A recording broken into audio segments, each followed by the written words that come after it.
Assalamu alaikum wa rahmatullah. Bismillahir Rahmanir Rahim. In this chapter, we are going to talk about symmetry and reflection, which they are two new types of transformation. Here are the objectives. Define and apply central symmetry. Define and apply a reflection, axial symmetry. First, we are going to start by symmetry or central symmetry. Definition: given a point O, the transformation that associates to every point M, the point M prime, such that O is the midpoint of MM prime, is called central symmetry with center O. In brief, as you see in the figure, O is the midpoint of MM prime. That means M prime is the image of M by this central symmetry of center O. Notation: the central symmetry with center O is usually denoted by SO. Determination: S of M equal M prime if and only if O is the midpoint of MM prime. Elements: the only element in the central symmetry is the center O. Tips: as you see here in the figure, S of A equal A prime, S of B equal B prime, and S of C equal C prime.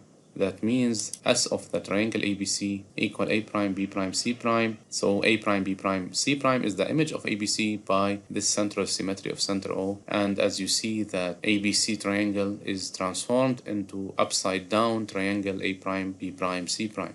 Given this property 1, let O be a given point and the segment AB be a given segment. The rotation R with center O and angle pi. S of A equal B if and only if R of A equal B. So if you have a rotation of center O and angle pi, that means this rotation is a central symmetry of center O. This is another property 2. Given the point O and the segment AB and H be a dilation with center O and ratio -1, S of A equal B if and only if H of A equal B. By the same way, if you have a dilation of center O and ratio -1, that means this dilation is central symmetry. Now, remember these remarks.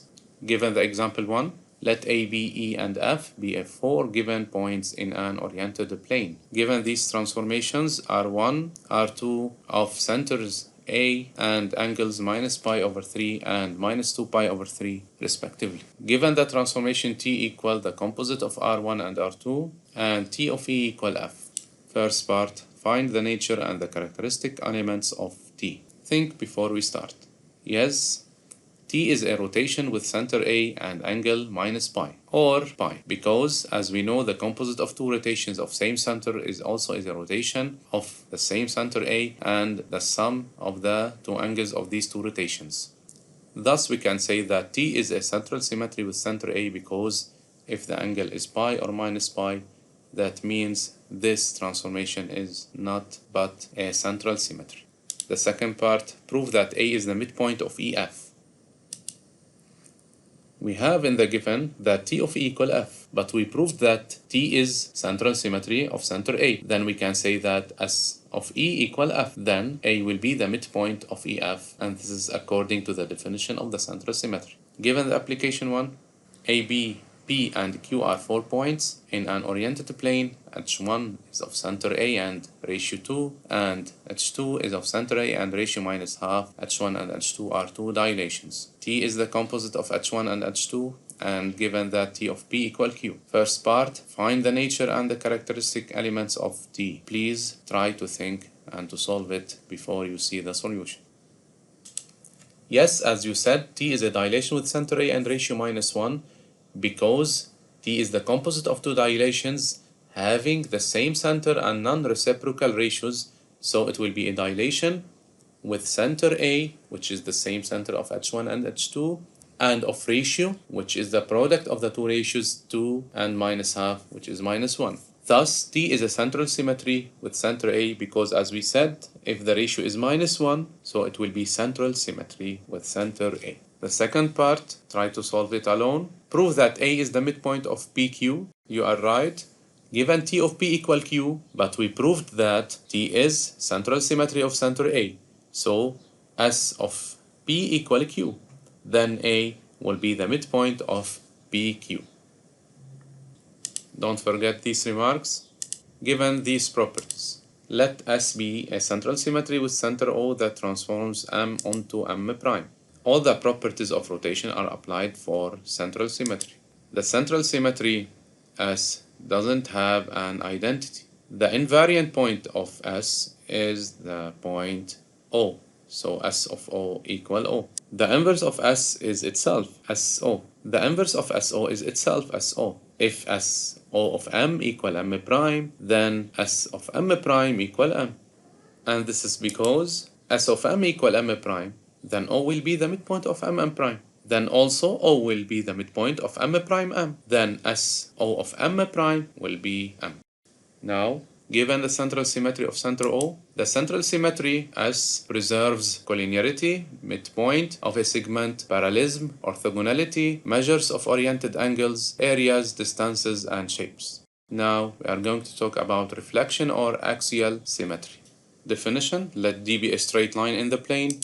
The transformation that associates to every point M, the point M prime, such that D is the perpendicular bisector of M prime, is called reflection, axial symmetry with line D. As you see here in the figure, that means here D is perpendicular to M prime and passes through the midpoint of the segment M prime. Notation: the reflection with line D is usually denoted by S of D. Determination: as D of M equal M prime if and only if D is the perpendicular bisector of M prime. Elements: a reflection S of D has only one element, which is the line D. Tips: as you see here in the figure, S of A equal A prime, S of B equal B prime, and S of C equals C prime. As you see that the line D plays the role similar to a mirror.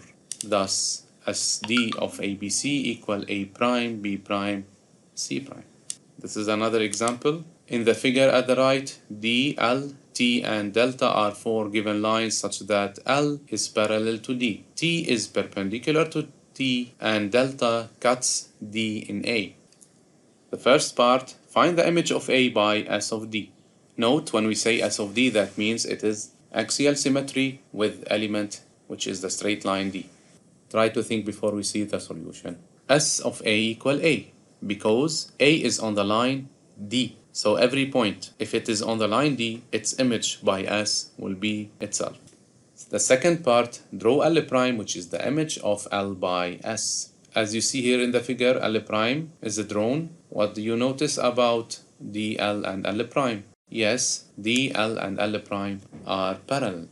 The third part, draw T prime, which is the image of T. What do you think about T and T prime?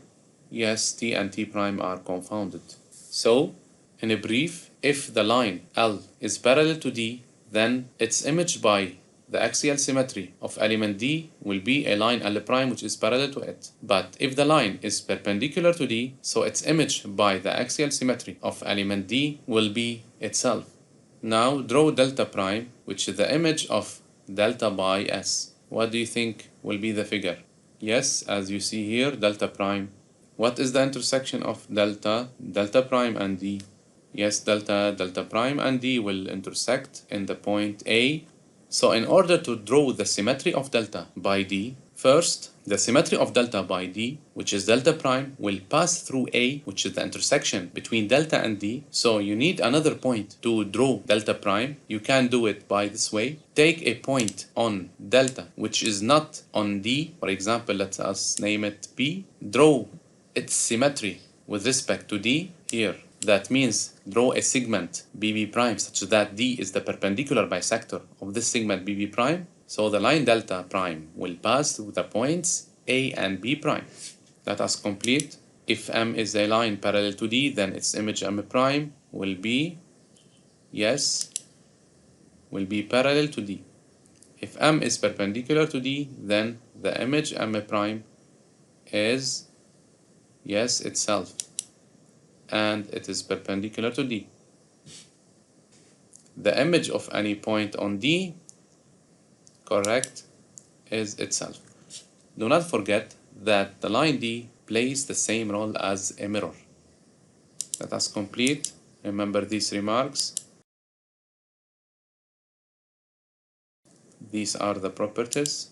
Given the axial symmetry of line D that transforms the point M onto M prime, the reflection does not have identity. The invariant point of S are all the points on the axis D, M. So for every point M on D, S of M equal M. The invariant lines of S are its axis D and any line perpendicular to D. So S of D is D, and if the line T, which is perpendicular to D, then S of T equal T. The inverse of S is itself, S of D. So if S of D of M equal M prime, then S of M prime equal M. And this is because S of M equal M prime, then D is the perpendicular bisector of M prime. So you can say that also D is the perpendicular bisector of M prime M. Finally, that means S of D of M prime equal M.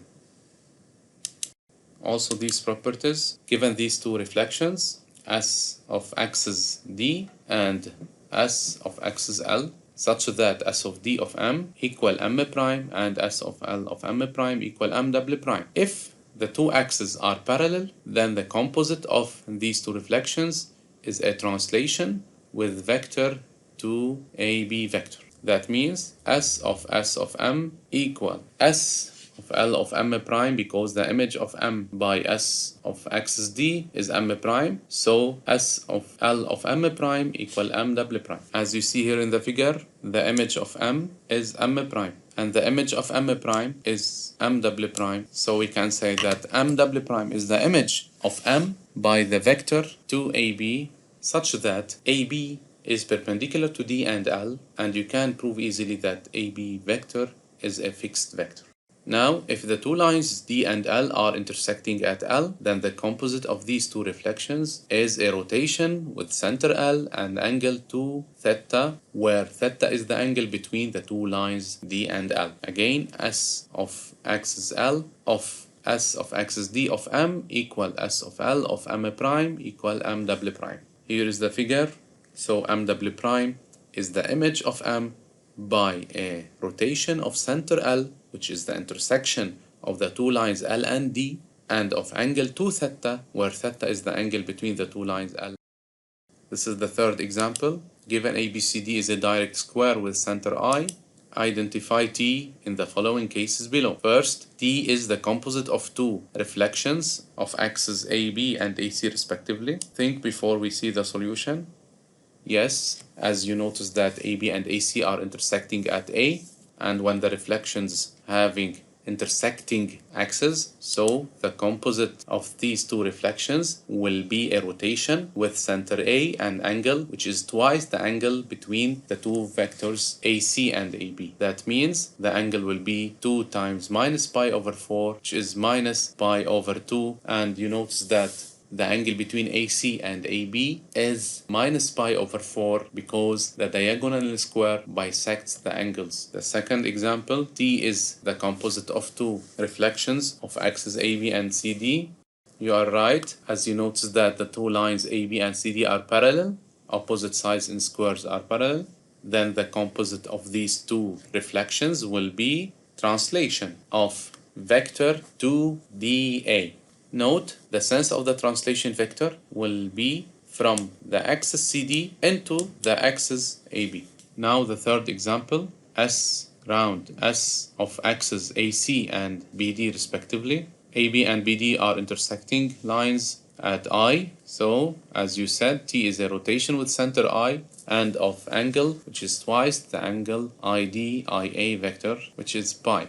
Note, the angle must be oriented from the axis BD towards the axis AC. Note, the angle between the diagonals is 90 because the diagonals in a square are perpendicular. Therefore, T will be a central symmetry with center I, as you remember in the first part of the video.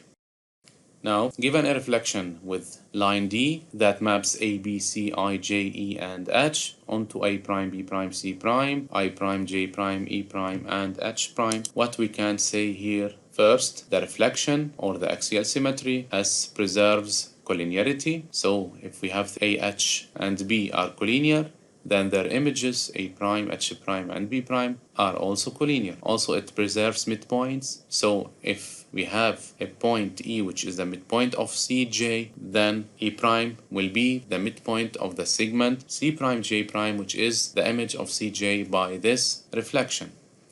Also, it preserves parallelism, orthogonality, areas, distances, and shapes. But the reflection or the axial symmetry doesn't preserve measures of oriented angles. So if BCBA is a positive oriented angle, as we see here in the figure, its image by S, which is B prime C prime B prime A prime, is of negative orientation. In fact, the measure of B prime C prime B prime A prime equal the opposite of the measure of BCBA plus 2K pi. Now, generalities. Application 2 complete by true or false.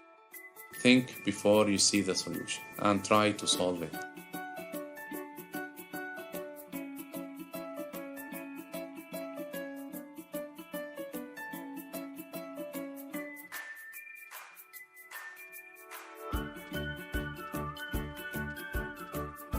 Note here, dilation doesn't respect distances and areas, and reflection doesn't respect oriented angles. Here is your assignment. Here is the summary.